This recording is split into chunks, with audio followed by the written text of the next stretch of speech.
hear about Harry? He's just come back from the army. Everybody knows he's back from the front. Hip, hip, hooray for the army. Some people are not good at this song. Some of you need to do that again. I think we need to do it again.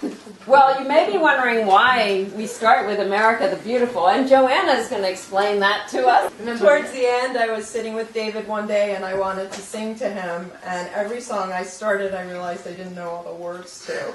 And the only song I could think of that was fairly pretty, and that I knew all the words to, was America the Beautiful. You know all the verses. So at the hospice, they thought we were very, very patriotic, but it is a beautiful song, so I think we should sing it. I think 3 verses is going to be enough. Florence was there at the time, and she knew all 4 verses. Yeah. That's true. You know all of these verses. Yeah. Okay, Pascal. Oh, beautiful for spacious skies, for amber waves of grain, for purple mountains, majesties above the fruited plain. America, America, God shed His grace on thee, and crowned thy good with brotherhood from sea to shining sea. Maybe it's this one. I'm going to lip sync. You going to lip sync? Glory to the place where Louis dwelt, to the dear old temple bar we love so well. Sing the within groups assembled, with their glasses raised on high, and the magic of their singing cast its spell. We are poor little lambs who have lost our way. Ba, ba, ba. We are little black sheep who have gone astray. Ba, ba, ba.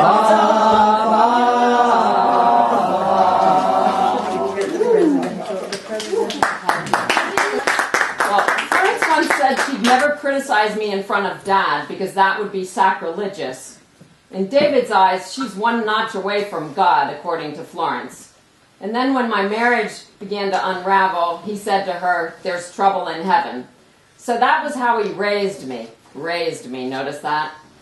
Basking in his love, I felt elevated, empowered. He's gone now, but I still feel that way because he's given me and his other children and grandchildren so much strength and power from his love. It was not a love that came without expectations. He once described me to others as perfect, and you don't have to be married to a shrink for 13 years to know that that's a lot to live up to. But Florence set him straight. You don't want your children to be perfect, you want your children to be happy. By the way, Florence, that's another tall order that's not always easy to live up to, but I think we're doing a pretty good job with your help, with your love. So getting back to Dad's love and expectations, he was a moral compass to his 3 children and all his grandchildren, I think. He was like a lighthouse, shining his light over the troubled waters of childhood, guiding us on the right ethical path. That is something that stays with us beyond his death, of course. As Joanna justly remarked to me, his illness pared him down to a core. Who was he, this other David, in his final days? It's hard to watch a person go, to see him in illness become someone else.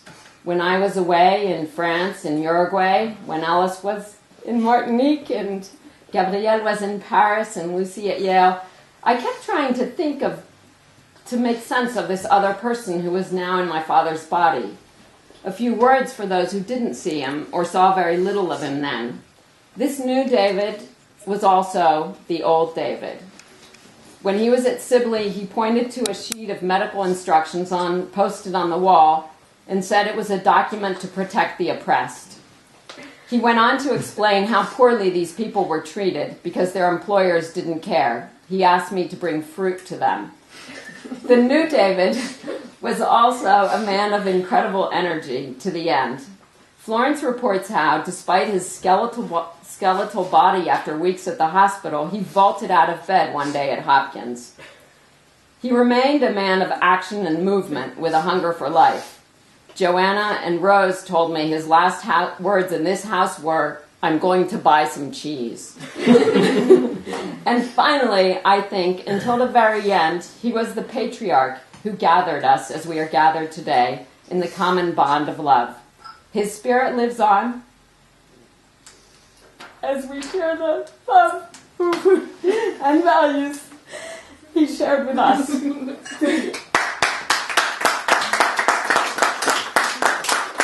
One day when you play me that home sweet home, I wanna come and get you on the telephone. I want you slide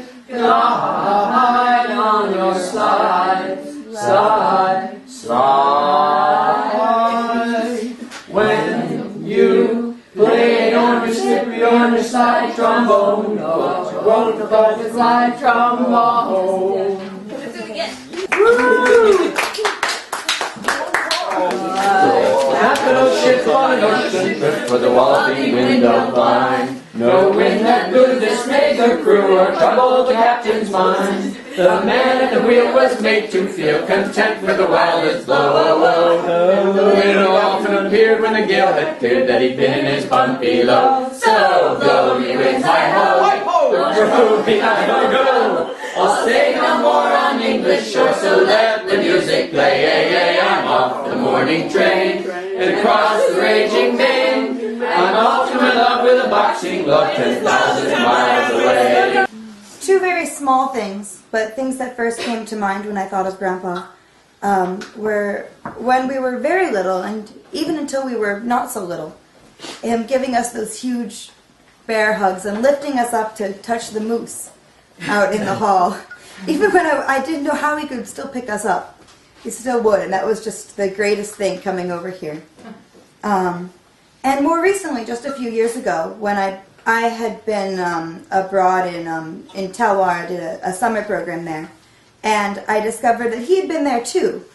I think in the 30s, maybe, I'm pretty sure it was the 30s, and just we'd been in the same place, the exact same camp, which had kept its same spirit, and sharing those memories of the McJanets who started the camp, and whose legacy I got to appreciate with him, and just how happy that made him to know that I went to the same camp he did, and that with the same sort of mini Olympic Games that we both participated in, and just how happy that made him, and how happy that made me to share that experience. So I wasn't planning on saying anything, but I think I should, because I was here for a lot of what happened, actually for all of what happened. And Bousset talked about the new David, but for me it was the first David that I had ever really established a real connection with, because with grandparents and grandchildren, there's always going to be a disconnect because of the age. And I love you, Grandma, and you know that. But I never felt that close to Grandpa. And it wasn't until he was in the hospital and he was saying things, just saying whatever was really in his subconscious, that I found out how much he loved me, because he was saying it, and I so wish I had known how much he had loved me, because with that knowledge I could have had so much more of a deeper relationship with him. And it wasn't until he got into the hospital that I realized how much I loved him. And I visited him a lot when he was there. And I remember, I'm not a big kisser. I go in for the hugs, but I duck out of the kiss. But I love kissing Grandpa, because he, like, no matter what state he was in, whether he was like anxious or asleep, or he would always, like, you know, make his little lip movement back to kiss me. And I'm gonna really miss him, even though I feel like I've only gotten close with him within these last couple of months. It's beautiful. My father frequently sang this song as we were getting into bed for the night. Wrap his arms around me and sing this song. Okay, I love this song. Was a cold winter evening, the guests were all leaving, old Larry was closing the bar. When he turned and he said to the lady in red, "Get out, you can't stay where you are." She wept a great tear in her bucket of beer, Just like Lucy right now. But the cold night ahead, when out of the crapper stepped a gentleman dapper, and these are the words that he said. Her mother never told her the things a young girl should know about the ways of college boys and how they come and go, come and go. Now age has taken her beauty, and sin has left its sad scar. So remember your mothers and sisters, boys, and let her sleep under the bar.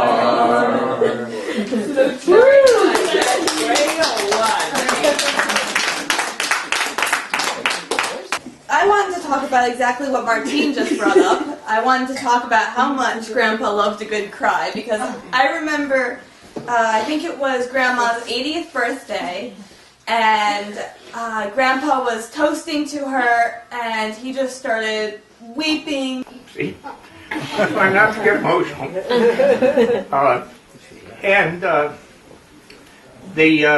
A couple of them said to her, although this really represented the general viewpoint, that she changed their life.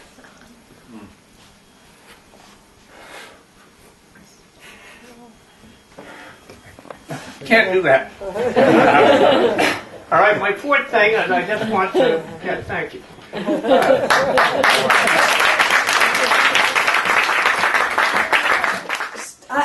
I think it was really the first time that I realized that crying because you're happy and crying because you love somebody is not just something that happens in movies, but people really do cry because they're happy. And I just felt like, I mean, kind of like what Ari was saying, I felt like Grandpa in that moment just really taught me how much, like what it is to really love someone, because I saw how much he loved Grandma just in that toast, and that just made me feel, I just don't know how a man could have that much love for someone. It's just so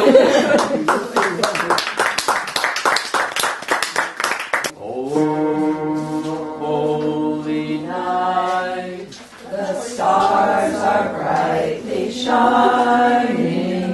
It is the night of the dear Savior's birth.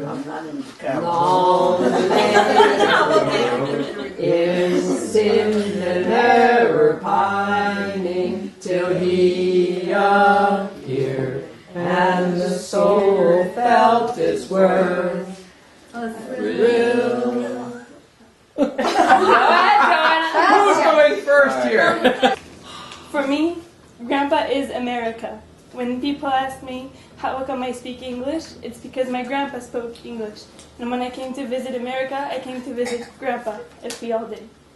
He would pick us up at the airport with his tweed cap and his checkered shirt and greet us with the strongest hug I've ever had. When we were little, it would suffocate us, and our dad would make fun of us, like, haha, you can't breathe anymore. We couldn't breathe anymore, but it was okay. Once in the car, Mom and him would talk in front, and she would punctuate her speech with a few, Dad, you're ringing. Once we got home, and here at Chevy Chase, a place we all call home, I think, we would have our welcome home dinner, which was roast beef and French fries made by Grandma. And until I was 12 years old, about 12 years old, I think, we'd get the best back rubs in the world. Then Mom decided we were too old to get back rubs. I still don't get why we were too old. Every dinner we'd sing a capital ship. I don't know what a capital ship is, but it's okay. Walloping window blinds, the wind that blew dismayed the crew or troubled the captain's mind. The man at the wheel was made to feel content for the wildest. And my personal favorite was the bagpipes. I would love how he would laugh to tears at the cacophony, thank you Lucy, that he had orchestrated.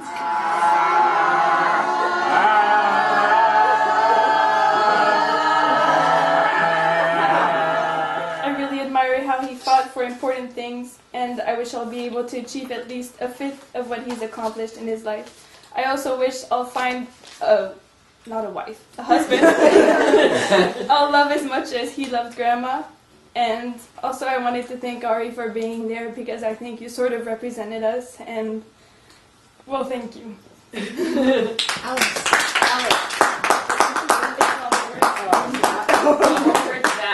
a Greek man, to those who ask why I don't have the same accent as a lot of very international kids, I say my grandfather's American.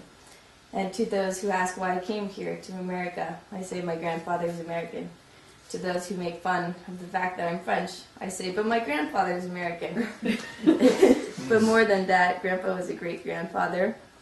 And we had so many good conversations at the kitchen table, and especially when I came in May, and another one several years ago, where he told me how important it was to go to college here, and how it really formed a young person. And I think that was one of the conversations that made me want to come here. And then to Yale. And even sick, he was talking about Yale a lot as a college, and the law school, and Davenport, his college. And I go through his college to go to class a lot. I had class in the law school, so I thought about him a lot. And he had promised to come to his law school reunion this fall, and I had promised to come here. And I was really happy that my friends would get to meet such a great man, even though I know he didn't like the dynasty thing of having a fifth generation at Yale, and I was not great about it, but I really wanted my friends to meet him. And Grandpa was great because he was serious and he had a great moral compass, as Mom says, but he was also extremely funny. And he had a great laugh that still resonates in my mind, and that I think we still, at least in my family, still have. And, yeah. I thought I would just tell the story of how David first came into my life, and when my mom and I were living in an apartment on East-West Highway, and she was working for the ACLU, and he was on the board of the ACLU. That's when she started going out with him, and it very quickly became a very serious relationship. And they were spending all of their time together. And I found myself in the kind of odd position of being like the mother saying to her teenage daughter, "You're spending all your free time with this man. Are you sure you want to do this?" And she said, "Of course, I'm very sure. He's the greatest man I've ever met." And she was just so, they both were so in love from the very beginning. But I kind of began to think, I don't see very much of my mother these days because she spends all her time with David, and I said to her, you're spending so much time together, why don't you just ask him to move in? And she said, I don't think he would approve of that. And that he might not think it's proper. Can you repeat that? You told me when I said, why don't you just ask him to move in? You're spending all your time with him. She told you when you started to date David, she said to you, why don't you just ask him to move in because you're spending all of your time with him? And you said, I don't think he would think that's proper. But here's how it happened, because you said to me, you didn't think that he would approve of that, and that he might think you would resent it as a teenager living in an apartment to have a man move into what had been your house. And you said to him exactly what I had said, and he said we should all go out to dinner and discuss it. And you said to me, you have to ask him, because he wants to be sure that you're not just saying this because you're kind of under pressure, but that you really want this. And I said I would be glad to tell him exactly how I feel. We did all go out to dinner. It was an Italian restaurant near the little apartment that he had rented on DuPont Circle. I don't remember the name of the restaurant. I wish I did.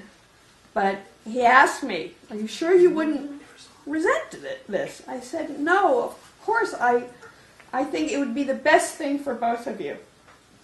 And he did move in. And I think it was a few more months before they were able to get married. But it was a great moment in my life because he became a permanent part of my life. And at Claire's bat mitzvah, I talked about how much he meant to me and how wonderful it was to have him not only make my mother so happy, but to unite these two families and to do so much for all of us. Hold on, here we go. Yes, I can hear you, Florence. That's great. Hey, yeah. I can see you too. Hello. Hello, hello. Hello, darling. It's so good to see you. At 88, Florence. Should I?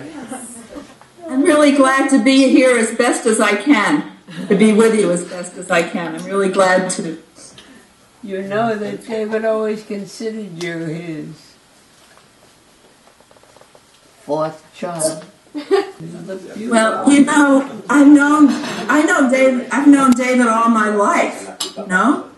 My mother was his young aunt. I think she must have been about 15 when he was born, so she was always the young aunt.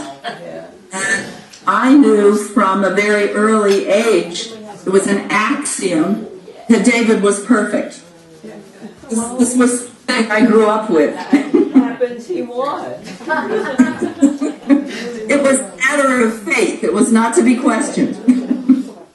And I think I never questioned it. I just knew it, It was just something I was going to prepare sort of a more formal talk for the February 18 event. Yeah.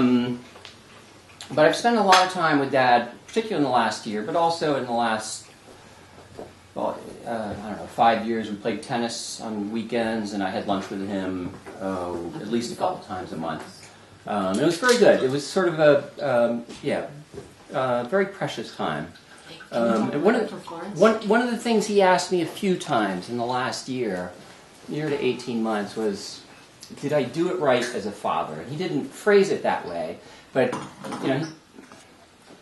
he knew he was a brilliant lawyer, and he knew he was a brilliant intellect, and I think he knew he was a brilliant husband, and he wanted to, if I want to know, did I have any criticisms?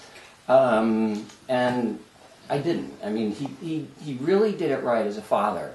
And I remember... Including flushing the pot? I'm sorry. No, I remember, probably the hardest time in my life was when my mom and my brother and my sister moved to France. And so I moved to Bradley Lane. I was 12 years old. But it was actually okay, because Dad, even though he was working 70 hours a week, every night worked until 10 or 11, leaving at 7:30 in the morning, every night, and I mean every single night, he made time for me and significant time. We'd play tennis or we'd play pool. It was, in considering how much he had going on in his life, it was great. I knew I could always count on him. A couple of people talked about his rock solid values, and if anything characterizes my dad even more than his formidable intellect or his incredible wit, I'd say it's just that I'm sure nobody in this room ever saw him wonder whether to do the right thing. It didn't matter whether he was in the spotlight or not in the spotlight. It didn't occur to him to do the wrong thing. So I think he was a great example. Great example for me, I think for a lot of us. And then, I also think that he had the right sort of balance and values in his life. And work was very important, and friends were very important. But at the end of the day, the most important thing to him was everybody in this room. And I think that his whole life was just it maybe ended a little bit too early, but it was as successful as it could be. And he didn't just do it right as a dad or do it right as a lawyer. I think he did it right across all the dimensions of his life. And I think the most important thing that he got right in his life was that this was the most important. This was the priority for him. These were the people that he loved, and nothing was more important than his wife and his kids and his grandkids and his stepkids and step-grandkids. So he lived a good life thanks to everybody here. So thank you all. I do not have one of these biographical, emotional stories that goes deep into David's psyche. Come on, dig deeper. I would like to remind you of his other career, short as though it may have been, as a movie star. In The Thing? Classic film. The Tree Thing? Called, no. Oh, no. He turned down that role. In The Last Experiment, he was called upon, and I had known him for all of 2 months. He was called upon to play someone who, at the sight of his dying children, promptly dropped dead. He did this. You played the dying children, remember? Yeah, you don't remember this. I played all the children? No, you played one of them. Richard was a movie maker, for those who didn't know. You have never seen such method acting. Straight out of the Stanislavski school. This 13 seconds of recording, 13 seconds of Super 8 film, which you can see on YouTube today. However, since I know that none of you are going to go watch it, I will show you how he did this, because it's truly amazing. This is a distinguished, by this time he was a distinguished lawyer, and yet, for someone who was not one of his kids, and not even a kid, I think I was 22 at the time, he agreed to do the following. He came in with my mother on his arm. He had dressed up with a top hat. And I didn't supply him the costume. Well, you can see what costume. Is that the top hat? Oh, sorry, we just missed it. I love the top hat. And he walked in like this. He opened the door of the apartment at 4400 East West Highway and walks in like this.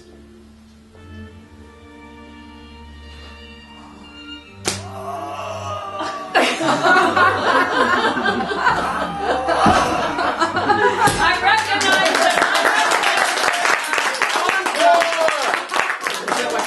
it. It's one thing for me to do it. It was my movie.